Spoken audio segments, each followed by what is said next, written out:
Another month of playing and practicing Counter-Strike has passed, so it's time for another progress update.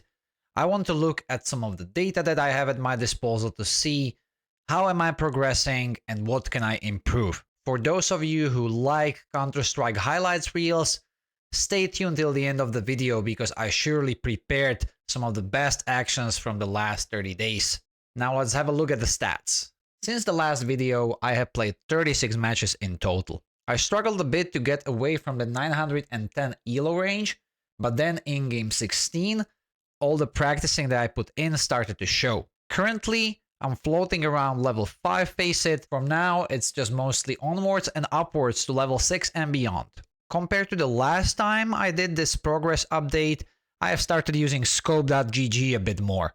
Another change that I'm gonna do for this review is that I want to compare myself directly with level 10s, at least from the perspective of mechanics. There is much more to level 10 gameplay than the mechanics, but it's a good start. So let's have a look at those stats. From the aim performance overview, we can see that I'm mostly lagging behind in time to kill and in the headshot percentage. My time to kill has been actually getting a bit worse over the last month, at least in the middle portion of it. Last couple of matches have been going up a bit, so I believe it's mostly about realizing where the enemies can come from and have all the spots to check in mind. Because if I don't have them in mind, I cannot be really fast enough to aim in the correct direction and make the kill. Compared to the Faceit level 10, I'm 0.2 seconds behind.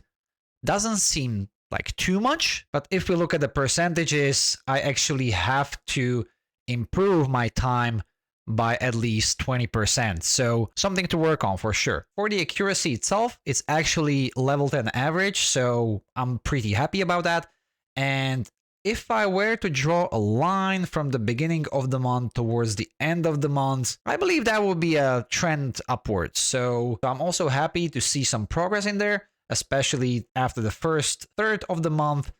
The results were mostly above the average line. For the first bullet accuracy, I'm also pretty happy to see that I'm not that far away from what is reported as Faceit level 10 average, 0.8% behind when we're talking about the range around 50%. I believe the progress around this statistics has something to do with me trying to follow my coach's guidance and make sure that I'm not shooting unless I'm really sure that my crosshair is on the enemy. I've been putting a lot of time in that during my practice sessions, so I'm happy to see that it shows. Last couple of matches weren't that good. I'm not sure what was happening there, but overall, it also seems to be trending upwards. Headshot percentage. This keeps surprising me. This was usually a stat where I was performing really well, but it seems that something is happening, either based on my training, that I'm really trying to make sure that I'm hitting the enemy first and foremost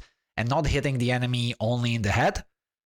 But I don't know, something really to take into account, because in the first sort of like half of the 30-day period, it was actually trending upwards.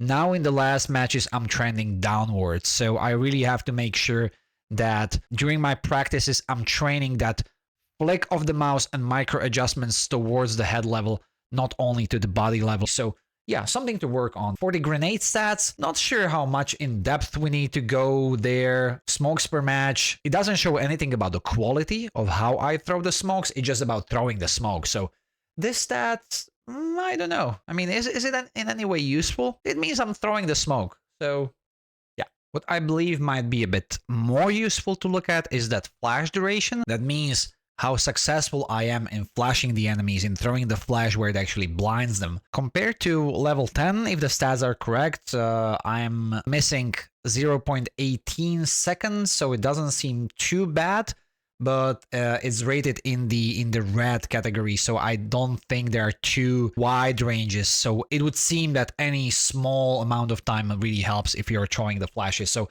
something to think about, figuring out how to make those flashes work in the best possible way. For the utility damage, efficiently using the HE grenades and mollies, I guess I have understanding of where to throw them. I'm not sure why is this stat colored yellow as it's above the average. something might be wrong about this stat. And then for the enemies that are damaged with the HE specifically, I'm also doing pretty good. Last up, let's look at those sort of raw stats that I would often see when the tournaments are being evaluated. In all these stats, as you can also see in the browser window, everything is marked as a so-so. So I guess, yeah, it corresponds to the level where I am. I'm somewhere in the middle, so my level is 4, couple of elo points to 5. It's in the middle of the pack, right? So it makes sense that the performance is so-so. HLTV rating has been going quite up till about 28 January, then I dropped a bit. So something to work on in the overall package that I as a player bring to the games. The kill assist survived trade rating also was developing pretty much in line with the HLTV rating. Bit of an exception maybe towards the 28th January, and then it started trending upwards again. This means anything of value to the round. Survived might be tricky in a way, because by surviving you can just hide and not do anything throughout the whole map. But then I guess the kills, assists, and the trades would drag you down. So doesn't seem too bad. However, we also can see that it decreased in the last 15 matches compared to those previous 15 matches. Average damage per round, similar to HLTV rating 2.1, it's been increasing in the last couple of days. It decreased a bit, and also a negative trend compared to the previous 15 matches, and kills per round, slight decline. So yeah, to wrap up, progress seems to be there. The training seems to be paying off. Some areas, as we could see, that the headshot percentages seem to be going a bit up and down, so definitely something to keep in mind while practicing, making sure that not only the model of the opponent is in my crosshair, but that the head is actually in the crosshair. That would be a quick wrap up of the stats for this month. Thank you those who have watched by now in the video, and now off to the highlight reel.